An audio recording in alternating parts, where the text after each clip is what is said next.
Jangan lupa like, comment, and subscribe channel YouTube TVRI Bengkulu dan nyalakan lonceng notifikasinya.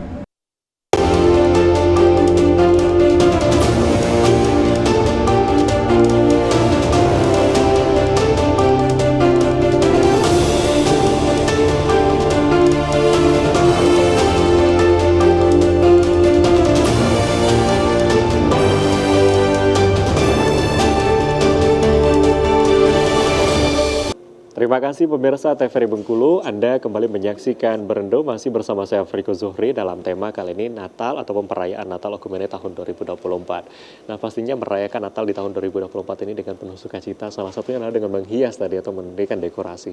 Sebetulnya ada nggak sih makna dari dekorasi itu sendiri? Salah satunya ini yang mungkin paling sering kita lihat bagaimana pohon Natal, kemudian lampu dan sebagainya. Ini seperti apa sih Pak Dokter? Kalau pohon Natal sendiri kan disimpulkan dengan pohon cemara ya, yang secara fisik itu mempunyai daya tahan yang cukup kuat.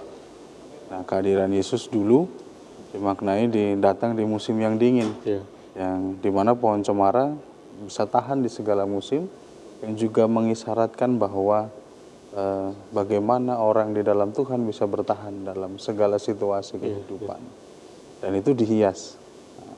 Hiasan itulah yang akan mempercantik, yang bisa dimaknai juga nampaknya hidup kita akan lebih indah jika juga dihias dengan hiasan-hiasan yang tepat.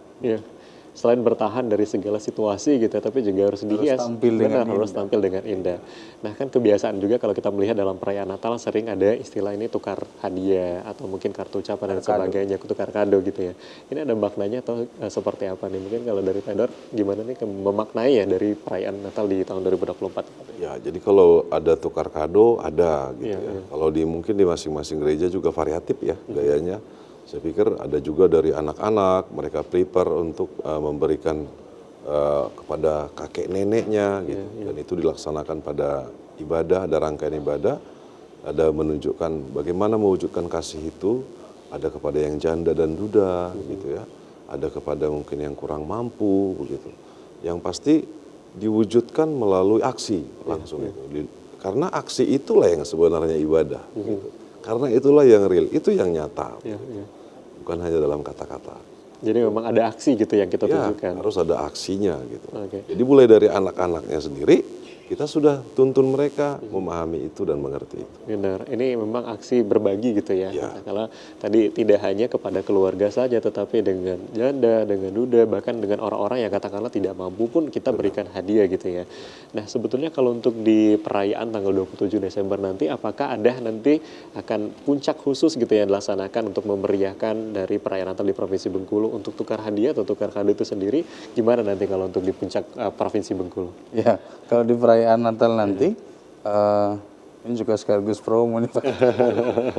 Boleh. Iya, di tanggal 27 nanti selain ibadah dan dalam perayaan, panitia juga menyiapkan door prize. Jadi harapannya nanti pulang dari perayaan Natal, jemaat-jemaat yang hadir ini kalau beruntung bisa mendapat kenang-kenangan, kan door prize ya.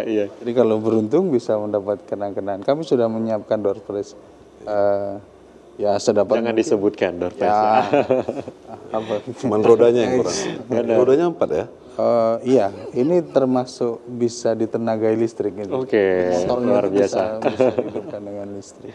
Ini nantilah kita Jadi ini menarik juga gitu ya dalam perayaan khususnya di Provinsi Bengkulu nanti akan ada door prize. Jadi kita nantikan untuk seluruh umat Kristiani yang mungkin akan beribadah nanti. Jadi nantikan sampai akhir gitu ya. Door prize itu yang terakhir. Benar, karena door prize itu yang terakhir.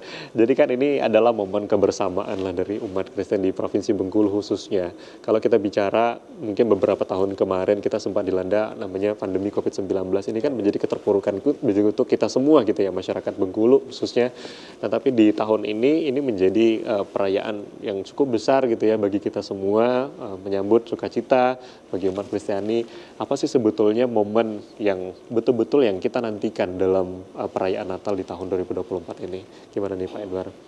Puncak dari sebenarnya puncak dari perayaan ini sendiri dan ibadah itu ada pada ibadahnya sebenarnya. Pada ibadahnya bagaimana memaknai daripada ibadah itu sesuai dengan tema itu sendiri gitu ya. Artinya itu puncaknya. Jadi yang pertama sekali yang paling disentuh adalah keberimanannya, bagaimana kita memperoleh hadiah terbesar itu, lalu apa efeknya dan apa yang harus kita lakukan gitu. Itu sih yang paling berharga. Jadi kalau door prize itu kan nanti surprise. Ya. Jadi yang paling penting adalah ibadahnya gitu ya. Ya, ibadahnya dulu. Jadi bagaimana kita bisa memperbaiki diri, katakanlah menjadi evaluasi untuk kita sendiri gitu ya, agar bisa benar-benar menjalankan ibadah itu dengan baik. Oke, nah pemirsa pastinya masih dalam tema kali ini dengan perayaan Natal kemudian tahun 2024 ini menjadi hal yang menarik untuk kita semua, dan kita akan break terlebih dahulu ya, nanti kita akan lanjutkan kembali tentu dalam segmen selanjutnya. Pemirsa jangan kemana-mana, kami akan kembali usai jeda pariwara berikut ini, tetaplah di Berendo.